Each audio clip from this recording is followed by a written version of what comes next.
నిన్న మాజీ ఎమ్మెల్యే గారు పార్లమెంటరీగా మాట్లాడడం కొంత ఎదుటి వారికి ఇబ్బంది కలిగించే విధంగా మాట్లాడడం కొంత దానికి రియాక్షన్ ఉండాలనే భావంతో ఈరోజు ప్రెస్ మీట్ చేయడం జరిగింది. ఇది రాజేష్కు నాకు సంబంధమైనది. వ్యక్తిగతంగా నన్ను కానీ నా కొడుకు ఆ లెవెల్లో కొట్టున్నాను. తండ్రి కొడుకుకు చేస్తాడా లేకపోతే ఓ బ్రోకర్కి చేస్తాడా ఒకసారి ఆలోచించుకోవచ్చు. ఏ తండ్రి అయినా తన కొడుకు బాగుపడాలి, బాగుండాలి, తన కుటుంబం బాగుండాలని మన అవతలి వాళ్ళకి అది ఉందా లేదా మాకు అర్థం కాదు. మాకు అర్థమైంది ఏంటంటే సొంత కొడుకు ఓ అమ్మాయిని నేను చేసుకుంటా అంటే ఓ కోటీశ్వరుల అమ్మాయి కావాలని చెప్పేసి 6 నెలలు ఇబ్బంది పెట్టి తర్వాత ఒక్క కొడుకు కనుక అది వినకపోతే మజ్బూరుగా ఆ కొడుకును తండ్రి ఒప్పుకోవాల్సిన పరిస్థితి. అంటే అటువంటి నేచర్ ఉన్నటువంటి కొడుకు అభిప్రాయాలకు కూడా అనుగుణంగా ఉన్నటువంటి వ్యక్తి ఈరోజు నాగర్ కర్నూలు వచ్చి శాసనసభ్యుడిగా ఉండి ఒక 10 ఏళ్ళు గాలికి వచ్చినాడు. ఇండిపెండెంట్గా చేసినాడు, డిపాజిట్ రాలేదు. ఒక పార్టీ పరంగా నేను ఇండిపెండెంట్ చేసినాడు, నాకు 35,000 ఓట్లు వచ్చినాయి. నేను ఇక్కడ 45 సంవత్సరాల నుంచి రాజకీయం చేస్తాను. ఒక్క రోజన్నా ఒక్క వ్యక్తి దగ్గర నన్ను మోసం చేసినా, ₹1 తిన్నా, తప్పు చేసిన అనేది ఉంటే ఎవరైనా నిలదీసి అడగడానికి అధికారం ఉంది. నాకున్నంత వరకు నేను ఇంతవరకు ఎక్కడ కూడా చేయలేదనేది నాకున్నటువంటి అభిప్రాయం. ఒక 10 సంవత్సరాలలో నాగర్ కర్నూలును బస్టు పట్టించినటువంటి పరిస్థితి మీ అందరికీ తెలుసు. ఎందుకు చెప్తున్నానంటే ఒక ఎమ్మెల్యే ప్రజలకు అనుకూలంగా ఉండాలి, ప్రజలకు సేవ చేయాలి, ప్రజలకు ఏదైతే అనుకూలంగా ఉండే పనులు చేయాలి. కానీ తన కార్యకర్తలకు, రియల్ ఎస్టేట్ వాళ్లకు పైసలు ఎట్లు వస్తాయి, ఎవరిని నేను నొక్కాలి అనే అభిప్రాయం ఉన్నటువంటి వాళ్ళు నాయకులు కాదు. మీ అందరు తెలుసు, మహిళా శక్తి బిల్డింగ్ కట్టారు. ₹1 తీసుకుపోయి ఆడ ఒక రియల్ ఎస్టేట్ వాళ్ళకు భూమి ఇస్తా అంటే ఆడ కట్టి ₹1 ప్రభుత్వం నాశనం చేసినటువంటి పరిస్థితి. మహిళా శక్తిలో అటువంటి స్థాయిలో పోయడానికి అవకాశం ఉంటుందా ఒకసారి మీరే ఆలోచించాలి. ఆర్టీఏ ఆఫీస్ తీసుకుపోయి 14 కిలోమీటర్లు తీసుకుపోయి 14 కిలోమీటర్లు పెడితే అక్కడ ఛాయ్ కూడా దొరకదు, రోడ్డు కూడా లేదు. అటువంటి తీసుకుపోయి ఆడెవరో రియల్ ఎస్టేట్ కొరకు కట్టించడం. మన అదృష్టానికి ఓడిపోయాడు కానీ లేకపోతే రిజిస్ట్రేషన్ నాగరంలో పెట్టాలని ప్రయత్నం చేశారు. ఇది ప్రజలకు అనుకూలమా వ్యతిరేకమా ఒకసారి ఆలోచించుకోవాలి. నాగర్ కర్నూలులో ఒక శ్మశానంగా తయారు చేసిన ఎలక్షన్ ముందు 15 కిలోమీటర్లు నాగర్ కర్నూలు ప్రాపర్లో మొత్తం ఎర్రగడ్డ కానీ హౌసింగ్ రోడ్ కానీ మొత్తం ఇళ్ల కార్లు ఉంటే ర్యాంపులు గుర్తొప్పేసి ఒక ఏడాది వరకు వాళ్ళు ఇబ్బంది పడ్డటువంటి పరిస్థితి. శాంక్షన్స్ లేవు. ఎన్నికల రోడ్ల కొరకు ఒక 18 రోడ్లు ₹50 లక్షల 50 కోట్ల వర్క్స్ కాంట్రాక్టర్ పాపం చేసి సగం కూడా సగం చేసి విడిచిపెట్టిపోయింది. ఈరోజు వాళ్ళకి బిల్స్ లేవు, శాంక్షన్స్ లేవు. ఊర్లో పోండి, ఎస్డిఎఫ్ అని 150 కోట్లు తెచ్చేసి ప్రతి ఊర్లో అడగనోడు పాపకు ఈ బిల్లు ఈ గుడి కట్టుకో, ఆ గుడి కట్టుకో, ఒక్కొక్క ఊర్లో 3 పోషమ్మ కూడా తెచ్చారు. ఈరోజు వాళ్ళ పాపం కొంతమంది కట్టి పరేషాన్లో తిరుగుతున్నటువంటి పరిస్థితి. రియల్ ఎస్టేట్ చూసుకున్నాం. ఇక్కడ సాలేరు నాగర్ మాకు కొల్లాపూర్ వ్యవస్థ ఉంది. సాలేరు భూమి కొట్టేసి అది మేడ తిరగపెళ్ళ కుర్గోలో భూమి కొట్టేసి నేను అండదండ లేకపోతే అయితే ఇటువంటి వ్యక్తి ఎమ్మెల్యే మమ్మలను ఓడిపోయి మళ్ళీ సిగ్గు కాకుండా ఎవరి మీద ఓడిపోయాడో ఆయననే పక్కు అంటే మన అర్థమైతే అర్థం కాలేదు. ఆ పిల్లగాడు మాస్టర్స్ డిగ్రీ చేసి లండన్లో చదివి 15 ఏళ్ళు ప్రొఫెసర్గా ఉండి స్టేట్ డెంటల్ కౌన్సిల్ చైర్మన్గా ఉన్నాడు. అటువంటి వ్యక్తిని పప్పు అంటే ఓడిపోయినా సిద్ధంగా ఉండాలి. అంటే ఆయన పరిస్థితి ఎందుకు తెలుసు. నల్లమట్టి రెడ్డి పేరు పెట్టుకున్నాడు. గుట్టను కుండ కొల్లగొట్టింది. పోతటిపల్లి పోకుండా గుడ్డ పోయింది. ఇవన్నీ అంటే ఎవరికి పుణ్యాన్ని చేయలేదు. హైదరాబాద్లో ఇది మన గుండకల్ల బిల్లాల్ నామా అంటే నెంబర్ అని ఉంటాయి, సర్వే నెంబర్లు. దాన్ని నేను సిబిఐకి ఇచ్చిన 4 లెటర్ ఇచ్చిన. కొల్లగొట్టుడే పోయింది. ఎవరైతే కాంట్రాక్టర్ ఏదైతే కంపెనీస్ ఉంటాయో దీపంగు నుండి సిక్ ఇండస్ట్రీస్ ఉంటే వాళ్ళ దగ్గర పోవాలి. ఆ సిక్ ఇండస్ట్రీస్ తీసుకోవాలి, రూపాయలు పుట్టినాలు తీసుకోవాలి. అప్పుడు ఉన్నటువంటి ప్రభుత్వ లీడర్ల దగ్గర పోయి మెయింటైన్ చేసి, అధికారులు మెయింటైన్ చేసి 10 రూపాయలది 100 రూపాయలకు అమ్ముకున్నటువంటి వ్యక్తి మాకు తెలియదా. అయినా మేము ఎన్నో 2 సంవత్సరాలు అయింది, ఎన్నడూ కూడా ఆయన మీద ఏదైతే చూపలేదు, మాట్లాడదలుచుకోలేదు. కానీ ఆయన మాట్లాడినప్పుడు జవాబు ఇచ్చిన ధర్మం మాకుంది కనుక ఈరోజు మీ అందరి ముందు ధర్మం మేము వచ్చిస్తాం చెప్పడం జరుగుతుంది. రీసెంట్గా జిఎస్టీ 500 కోట్లు ఉండేస్తే మన దగ్గర కలెక్టర్ ఎవరు శ్రీదేవి పెనాల్టీ వేసి వసూలు చేసినటువంటి సిబిఐ కేసు అవుతుంది. ఇన్ని పెట్టుకొని మళ్ళీ ముఖం లేకుండా ప్రజల్లో తిరిగే మంది ఎదుటి కార్యక్రమంలో మాట్లాడితే ఆయన పరిస్థితి ఏంటి, ఆయన మళ్ళీ మెంటల్ గిట్ల అయినా ఏమైంది అర్థం కాదు. ఒక్కటి ఎంపీ ఎలక్షన్లో మీ అందరూ తెలుసు, పేపర్లో వచ్చింది, ఆయన కూడా వచ్చి కార్యకర్తలు చెప్పుకున్నాడు, నేను కాంగ్రెస్లో పోతున్నా, మీ ఇష్టం చూసుకోండి అని చెప్పాడు. పేపర్లో వచ్చింది. రేవంత్ రెడ్డి గారు నన్ను పిలిపించి అడిగాడు, ఇస్తా ఇచ్చుకుంటే ఇచ్చుకొని మాకు సంబంధం లేదు, కానీ నార్మల్ కాలు పెట్టద్దు అని చెప్పి చెప్పడం జరిగింది. రీసెంట్గా ఒక 15 రోజుల కింద ఒక మంత్రి గారు పిలిచి, ఎమ్మెల్యే గారు పిలిచి మరి కాంగ్రెస్లోకి వస్తాడంట, మీ అభిప్రాయం లేదు. మేము మనం ఏడు తెచ్చి పెట్టుకుంటాం, ఏం చేస్తామని తెచ్చుకొని, అంటే నీ దగ్గర ఉండడానికి ఏమైనా గ్యారెంటీ ఉందా?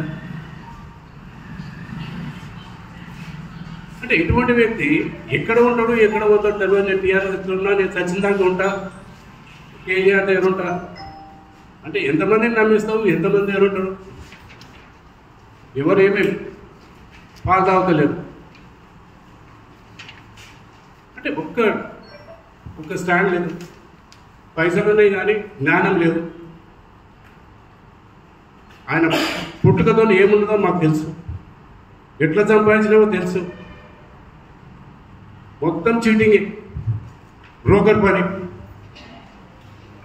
మమ్మల్ని ఏమన్నా ఏమన్నా ఒక రూపాయి దమ్ముంటే పప్పు ఇప్పు అనేది పప్పుతోనే ఓడిపోయినావు కదా, మరి నీవెంత పప్పు మాట్లాడితే అయిపోయినా.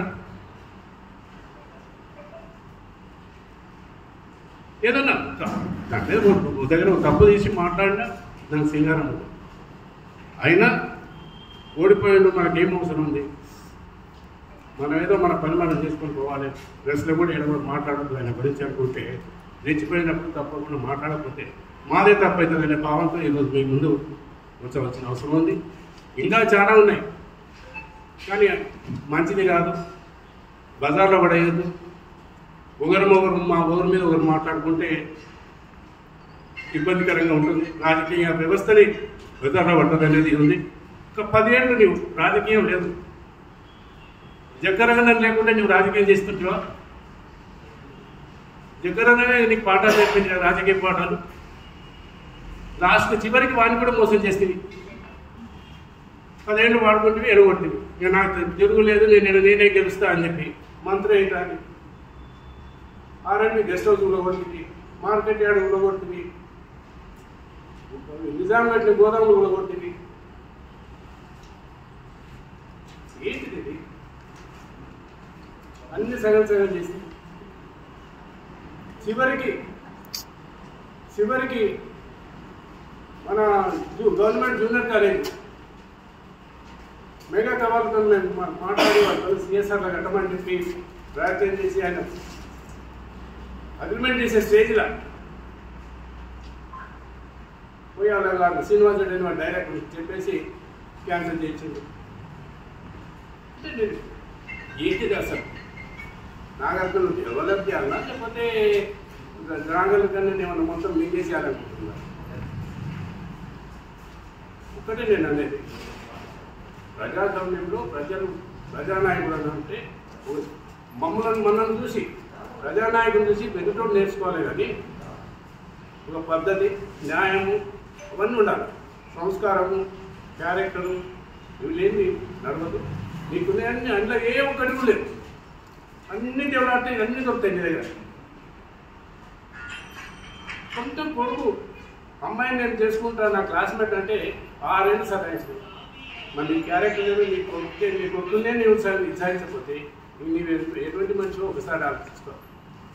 నా కొడుకు మంచి చదివించింది. నీవేం చదివిను? 10th క్లాస్ పాస్ అయింది. అయినవో లేదు అది కూడా తెలియదు. స్కూల్లోకి వెళ్ళి వెళ్ళిపోతే గంగాపురం మసూదాన్ని తీసుకుపోయి మన స్కూల్లో పెట్టి నాకు చదివించుకుంటున్నాను. ఫస్ట్ కౌంటింగ్ అప్పుడు వస్తే కాలు మొక్కినావు. అక్కడ తెలంగాణ గాలిలో వచ్చినావు. రెండోసారి నా పుణ్యాన్ని గెలిచినావు. మూడోసారి నాదేంటో నేను చూపించిన నీకు. అనవసరంగా నాగం చేయడం పోయి అనవసరంగా ఆయన ఇబ్బంది పడు. ఈరోజు ఆయన మీ ఓట్లు ఎక్కడివి అని చెప్పి ఆయన కొడుకుని అడుగుతాడు. అంటే యూజ్ అండ్ త్రూ జగన్ బాయ్, దామోదరుడి బాయ్, నాగం జాగ్రత్త బాయ్, టీడీపీ బాయ్. టీడీపీని కూడా నేను ఇచ్చే మళ్ళా ఫస్ట్ ఆయన ఎంట్రీ ఇచ్చింది టీడీపీ. అంటే ఏది నీది అసలు? నీ స్టాండ్ ఏది? ఏదన్నా ఒకటి ఉండాలి. ఎదుటి వాళ్ళని గోపుకుంటే అవతోడు ఇంకా గోపుతాడు. గోపకుంటే ఇతరులు కూడా గోపుడు. ఆ సంస్కారం పెట్టుకోవాలి, తెలుసుకోవాలి. ఒక స్థాయికి వచ్చినావు.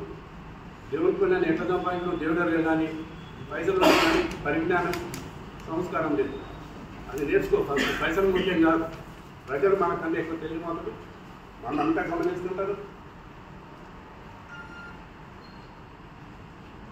రేపు 5 ఏళ్ళు ఉంది, ఇంకా 3 ఏళ్ళు ఉంది. రాజకీయంగా ప్రజలు మనం నమ్ముతూ కోటేస్తారు.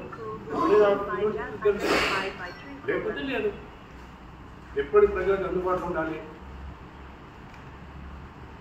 తండ్రి సాటలు రాజకీయం చేస్తాడంటే నీవేమని స్టార్ట్ చేసావు? నేనన్న తండ్రిని మా దగ్గరగా నేను ఈ సాధన శిష్యుటమా కొన్ని 10 ఏళ్ళు వేసి నాలుగు కొడుతుంది. న్యూస్ అంటారు కదా. ఇది నీ క్యారెక్టర్. ఇంకోసారి మాట్లాడితే సంస్కారంగా మాట్లాడు.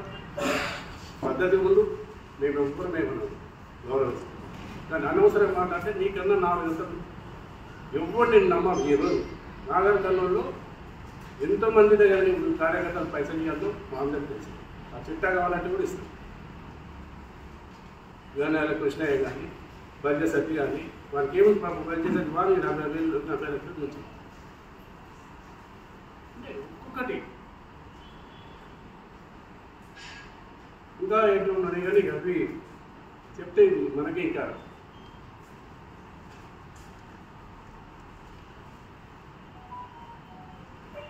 నేననేది సంస్కారమైన ఉండాలి.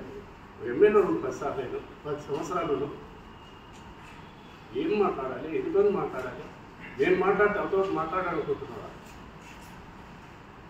యూరియా ఉన్నది, మీరు వచ్చిందేది సబ్జెక్ట్ అని మీరు వచ్చిన సబ్జెక్ట్ యూరియా ధరనే వచ్చింది. యూరియా ధరలు వచ్చి యూరియా ధర చేస్తున్నారు. రాజ్యమే సెంట్రల్ గవర్నమెంట్ నుంచి మనకు రావాలి. ఈసారి వారు కనుక మొత్తం యూరియా మనకు ఎక్స్పోర్ట్ రాలేదు, రిపోర్ట్ రాలేదు. ఇబ్బంది అయింది, అందరికీ తెలుసు. ఇది ఒక్క దగ్గర కాదు, ఒక్క తెలంగాణలోనే నాగర్కల్లోనే కాలేదు.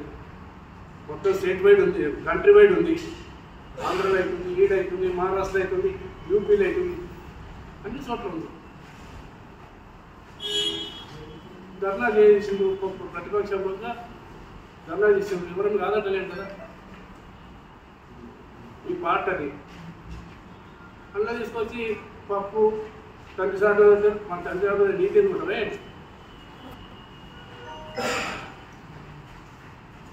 రాజకీయం అనేది నేను 45 ఏళ్ళు చేస్తున్నాను. 10 ఏళ్ళకే నేను కోరుకుంటే వస్తేనే గెలిచినావు, గెలిచిన ఒకసారి ఎవడైపోతుంది, డిపాజిట్ పోయింది, గెలిచినావు కాలేదన్నావు. 18 ఏళ్ళు లేకపోతే నీ సంగతి బయటపడుతుండే. అందుకే ఒకసారి దయచేసి మీడియా మిత్రులకు, ఎందుకంటే నేను కూడా పద్ధతిగా మనం పోకూడదు, ప్రెస్ పెట్టినప్పుడు ఏదో నోట్ అర్థం నోట్ ఆడినప్పుడు ఇబ్బంది లేదు కాకూడదు దాంట్లో మేము ప్రెస్ పెట్టేది ఇంతో కొట్టేసండి. కానీ పెట్టకపోతే మేము వీక్ అయ్యాం ఆయన చేసిన మాటలకు. అందుకే నేను హైదరాబాద్ ఉన్నాను, ఎమ్మెల్యే గారు జ్వరం వచ్చి సిక్ అయి ఉన్నాడు, అయినా నేనన్నా పోయి పెట్టలేకపోతే ప్రజలు ఏమనుకుంటున్నాను నిజంగానే అనుకుంటాం. నాగరికలు అంటే అర్థం చేసుకుంటారు, కానీ గ్రామీణ ప్రాంతం ఉన్న వాళ్ళకు బయట మెసేజ్ పోదు. ఆ మెసేజ్ పోవాలని చెప్పి మీ అందరినీ కోరుతూ ఈ కార్యక్రమాన్ని చేసినందుకు, మీరు అందరూ వచ్చినందుకు మీ అందరికీ పేరు పైన ధన్యవాదాలు చెప్తూ సెలవు తీసుకుంటున్నాను. ఒక్కటే ఎవరైనా మాట్లాడతారంటే మాట్లాడతారు.